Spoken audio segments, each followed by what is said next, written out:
Hello, everyone, and welcome to another episode of How to Sell Your Vision. My name is Moti Elkaim, and I'm the host of this podcast series. As always, we have one goal in mind, and that is to bring you successful founders and CEOs who have raised funds in the past, and they can share their insight, as well as VC partners and investors who can share their perspective from the other side of the table. And today, all the way from Germany, we have Alireza Ghods, who is the co-founder and CEO of NATIX. Now, Alireza knows a thing or two about fundraising because he's done it successfully before. So I'm very excited for him to share his insight with you and for him to tell us a bit more about NATIX. Alireza, thank you for being with us.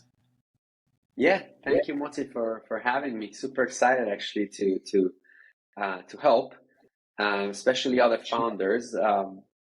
Yes, I mean, before we jump into me and NATIX, it's just I wanted to say this very quick thing. I really believe in something called Give First, and this was something infused to us by Techstars. It was an accelerator that we took part in, and really the mentality of everyone there, even if you have graduated from the program, is Give First. It's very different from altruism. It's you trying to put your information out there without filter to help somebody else, knowing that you will get the same sometime at some given scenarios, but you don't know when and how, but you know that you are going to get it back. And then this kind of creates a very powerful network of people, I would say. So yeah, would be happy. I'm happy here that I'm sharing this insight. Few words about myself. I am a co-founder CEO at NATIX and NATIX Network. Background, I have a PhD in wireless communication. As far as I remembered, I have been building Internet of Things or connected things since 2013, actually. First, I started working in the autonomous driving industry, building very precise location engines for cars, lane level navigation. Then I moved to PwC, PricewaterhouseCoopers, doing more of the business side of things, also on IoT and also on blockchain. And then I founded NATIX together with my co-founders, who I actually met in PwC. And NATIX started in 2020 as a computer vision company. Computer vision refers to AI that analyzes videos and pictures, let's say. And we started building a computer vision technology and a framework that is privacy compliant. We optimize the AI so that it can run on the cameras themselves. So you don't have to send the data all the way to the data centers and cloud infrastructure, which carries actually this video data carries faces and number plates, personal information, right? And then we also filed a patent last year on how we even stop the camera from generating personal information like faces and number plates. Started to build our technology and our products, selling it to governments, municipalities, even businesses for various use cases, from parking monitoring to crowd dynamics, crowd management, and security monitoring. And then 2022, that's like 2 years later, we did pivot. That could also be interesting, and that's actually where everything changed. So the new fundraising that I had, which was very successful, the seed round, $3.5 million that we raised, was after the pivot. And I would say it took us really 2 years to get into that conclusion.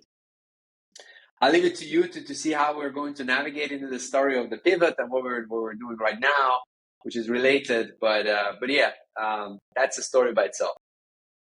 Oh, we're definitely going to speak about the pivot, and the company sounds fascinating. It really does.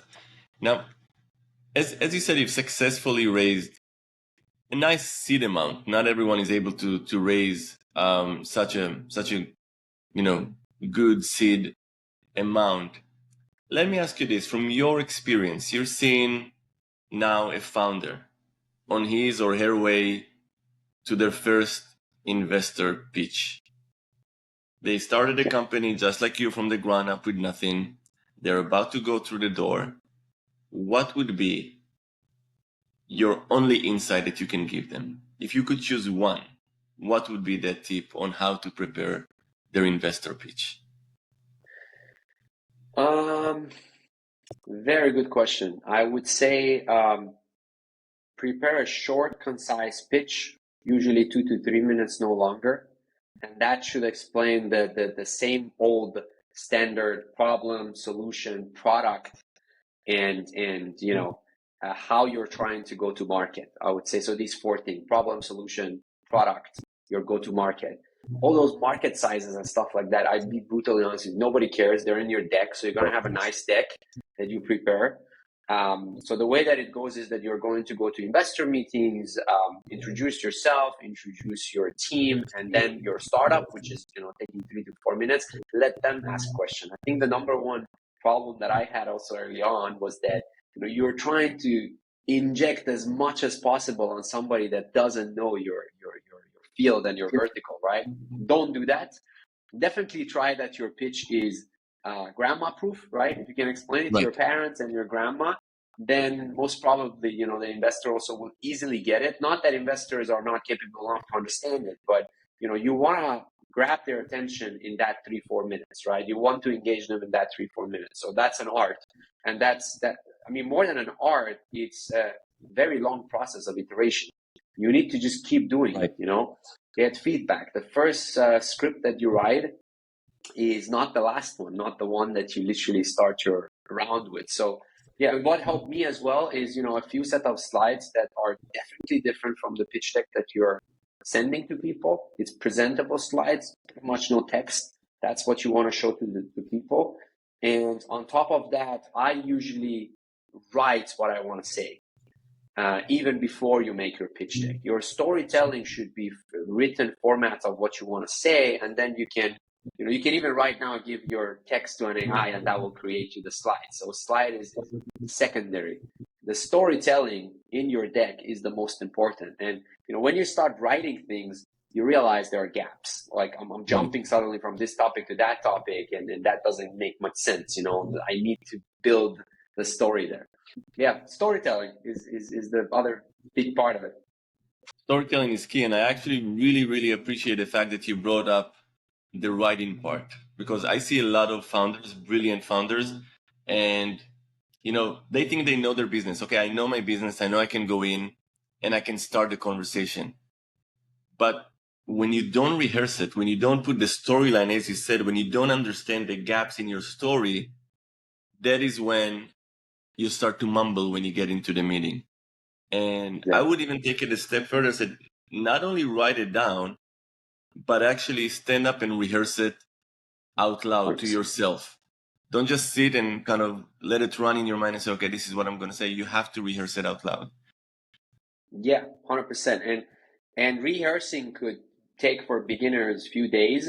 It could take for very advanced people, tens of minutes, let's say, of just 1 or 2 times going through it and knowing their project and the narrative to be able to pitch it. But rehearsing is a given part of the story as well, because at the end of the day, the better you can present it, the better you're perceived as a founder, especially as the CEO, because presentation is part of your job. Let it be to clients, let it be to your team, let it be to investors. You cannot discard that. I'm very sorry, but if you don't have this skill, you should develop it, because it's, I think Naval used to always say, like, if you know how to build and if you know how to sell, these are the 2 key things that you need if you want to be, a successful entrepreneur. If you know how to do both, jackpot. Like you're a very, unique kind of talent. But if you know one of these 2, you're very good. And for the CEO position, you definitely need to know how to sell yourself, how to sell your dream, how to sell your team, how to sell your vision to everyone, literally. And this is what it needs, all of those rehearsals and practices and script writing. And if you talk to good salespeople, they do all of these things before they go into their sales call. 100%. Right? Yeah. The other point that you brought on, which I found fascinating, is you said, focus on the first 3 minutes, kind of get everything done right with your problem, the solution, the purpose, wrap it up in a story. And that's brilliant the way you brought it up, because there is a saying, that the purpose of the first meeting with an investor is the second meeting. But I like to say that the purpose of the first 3 minutes with an investor is for them to listen to the remaining 40 minutes. So if you don't get the first 3 minutes right, you're not going to get them to listen to you for the remaining 40 minutes. Exactly. And if you have the art to trigger them to ask questions and to make them interested, then I would say that's a successful first meeting, right? Right. Obviously, you need to be prepared. As a founder, you need to have answers to a lot of questions, or to have the bravery to say, I don't know the answer yet, but I want to figure it out. And at least I think I can figure it out like this and this, right? And even if you say, I don't know things, that's exactly what you want from your first investor calls. Because you go back and you're like, guys, we don't know the answer to this. Let's try to figure it out. In the second investor call, you're not going to be blindsided by a question. And as the time goes on regarding your and trust me, 90% of the questions are people, if you especially talk with smart investors, 90% of the questions overlap from these guys. They see a loophole in your go-to market. They see some scalability issue within your product. They see I don't know, the market size not to be big enough, which could be correct, which you can iterate on, or could be that you just don't have a good explanation to say, hey, but this is not right. We have data, we have findings that shows otherwise. So yeah, but that goes into the second phase. We have literally when you talk with investors, you have waves, or that's how I would like to put it, right? So wave 0 is for you to get feedback, know all of the things that is not good with the documents, with the presentation, with the business plan, whatever that you're putting out there, right? And then once you have them, you're confident, you usually go to the next wave. And usually wave 0, if you have the advantage to do this, if you have the power to do this, is more let's say friend VCs, people who you're a little bit more comfortable, people who, even if you don't know an answer to a question, you're not burning any bridges. You could potentially say, okay, I go back, I work, or existing, let's say, investors that you have, right? They're usually your friends or friends of your existing investors, which they're doing an introduction, but they know that you're a young company and they're okay with kind of partially advising you, partially also considering you for an investment if you're attractive enough for them, right? This is a perfect wave 0. You get your inputs, you refine your deck, you refine your presentation, you know all of these questions that they might answer you, and then you go for wave 1 and wave 2 and so on. This is the approach that worked very well for me, at least. That's fascinating. That's really fascinating, because I think that most founders should listen to what you just said. Not most founders, all founders, because the urge to get money makes them say, okay, I want to get an investor, and if it goes wrong, then it brings you down, right? Every time you get a no, you understand it's part of the hustle, you understand it's part of the drill, you're going to get the no's, but you can't avoid the fact that the no always brings you down. Doing the wave method, the way you just described it, allows you to be in the mindset, okay, I'm in the learning phase right now. I'm going to get the no's, but I want those no's to come because I want to prepare for wave 1. That is fascinating. I've never heard anyone else say it before. That's brilliant. Yeah. By the way, like there are founders that, serial founders that the guy knows his market, the guy knows his business, and I have seen the model that, he's meeting like, I don't know, 50, 60 VCs in a span of 2 weeks, and he's trying to get answer, right? But I don't think first time, second time founders where you're still in this phase of or pre-seed stage. Many of us, honestly, that's why they say, you're going to pivot a couple of times before you make it, right? So we don't actually know what's gonna sit well with the customer, with the VCs, with every aspect of our business. So we know about it, and we just want to iterate. We just want to get feedback as agile, as quick as possible, and iterate. So especially for those founders, this wave mechanism is very useful. If you are a serial founder and you know exactly your market and your product, and you have built a couple of products exactly like that, then okay, maybe you want to apply a different strategy. But for me as well, which I was a first-time founder, it was a very effective way for not burning bridges, but also gradually improving myself in a short amount of time, be presentable to go to the bigger guys and ask for a bigger check. So you spoke about pivot, and this is a very, very important topic, because sometimes you have to shift directions, right? You think that you know the solution, the right way you go about it, but life dictates that you have to move to the right side or the left side, wherever you're standing. how do you communicate a pivot to an investor? How does that not going to look like a lack of focus, which a lot of founders are afraid of? How is that going to look like? We know what we're doing. This is why we're changing the way. I mean, we go back into storytelling, right? If I'm telling you right now that, hey, I was going this way and I'm going this way, and if you're not convincing enough that why you're abandoning A for B, then obviously they're going to, question this, right? They're going to say, Right. okay, lack of focus, lack of vision, but usually when you pivot, you have a problem. And then you find a better solution than you already had, or you find a solution to your problem. You say, okay, I want to change direction. And I believe because of A, B, C, D, usually data-driven things are much better rather than your gut feeling.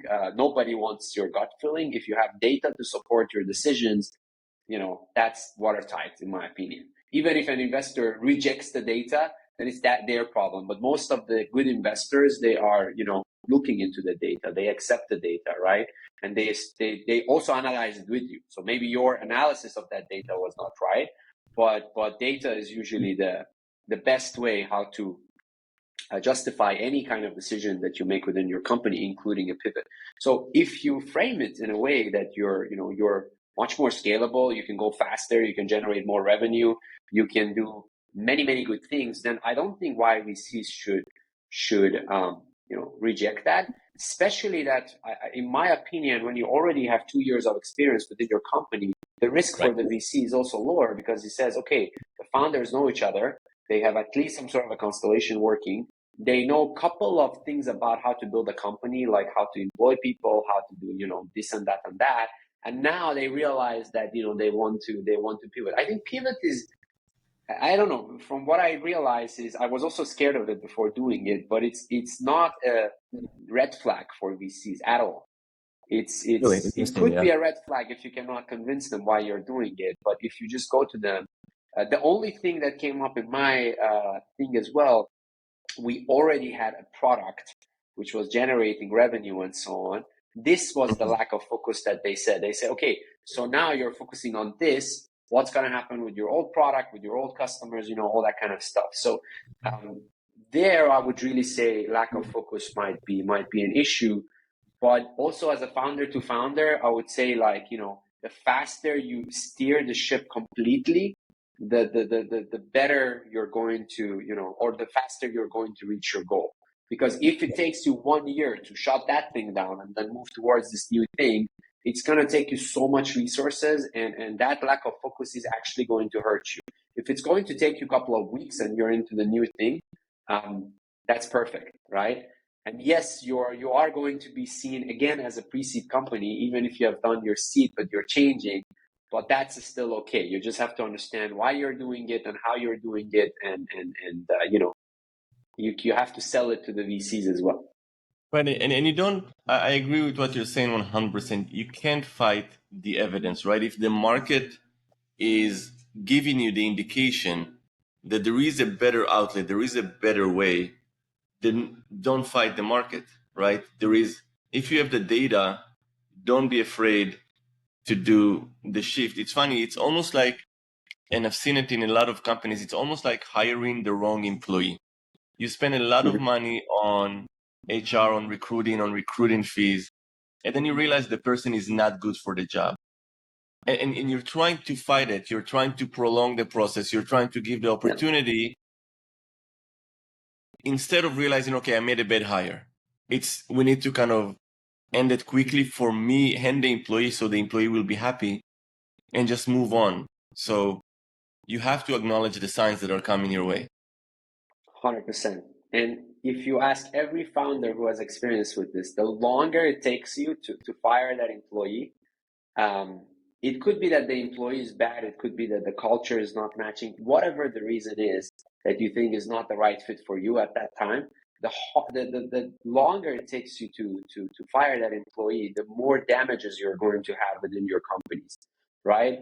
So I've had firsthand experience with this, and it's just that also as a founder, when you're busy with 1,000 things and you're thinking again about firing and hiring for that position, it's a pain, Right. right? It's a painful process, and It takes your sometimes you energy from delay. actually leading the company. Exactly, and that's why procrastination happens with these decisions. I think if I have to go back and judge for myself, but once you realize the damage that you're doing, maybe you get that first time, then you're going to be much more careful with, first of all, careful with with these decisions in the first place, but second of all, also to do them as fast as possible when you realize that there's something wrong. Alireza, I gotta tell you, this is one of the most energizing conversations I've ever had in this podcast. I really love everything that you're sharing with us.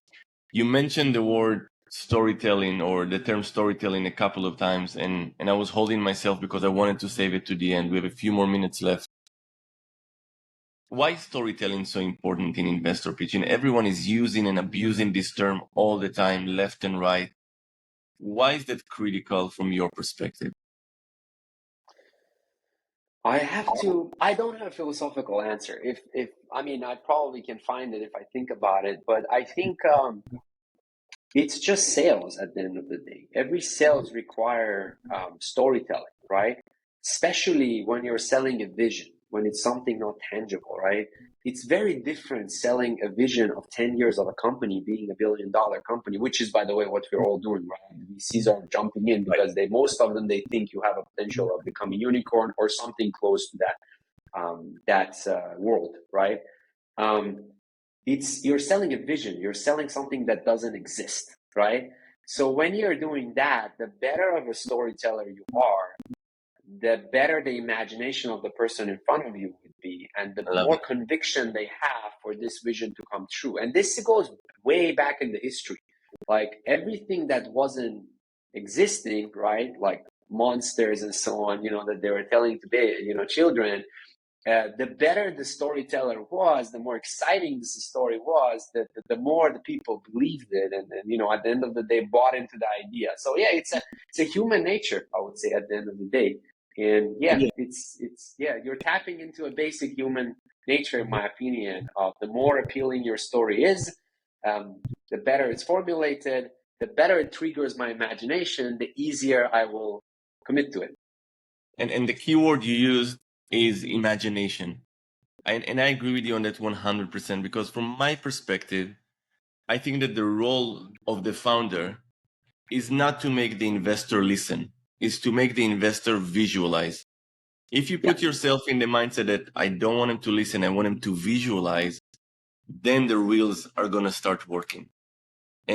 And too often, and like you said at the beginning of the beginning of the session, founders are coming in and they have their slides and they're so fixed on their presentation, but they forget that there is a person in front of them.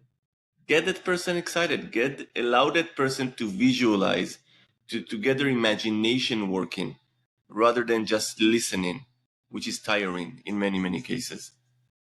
100%, 100%. And let me add something to that, Moti.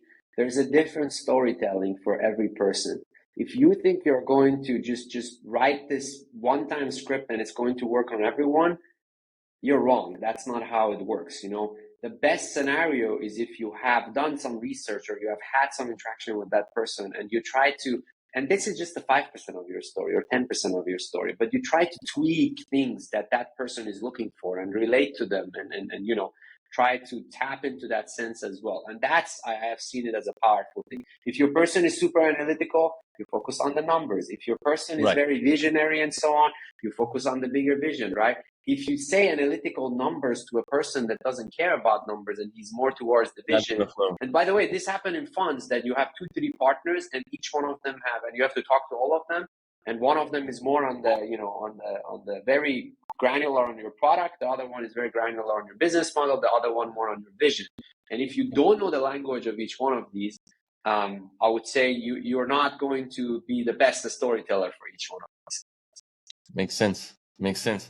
To all the founders who are listening right now, I think it is clear by now why we brought Ali Reza to share his insight. Again, an amazing seed that you raised that most founders can only dream of. I know there are many more successful rounds that are coming in your way, and the growth of Thank you. NATIX looks just super promising. Alireza, thank you so much for sharing your knowledge, your brilliance with us today. I really enjoyed the conversation. Thank you so much. Thank you, Moti, for having me. Would be happy anytime to share this knowledge. Sounds good. Good luck, everyone. Thank you.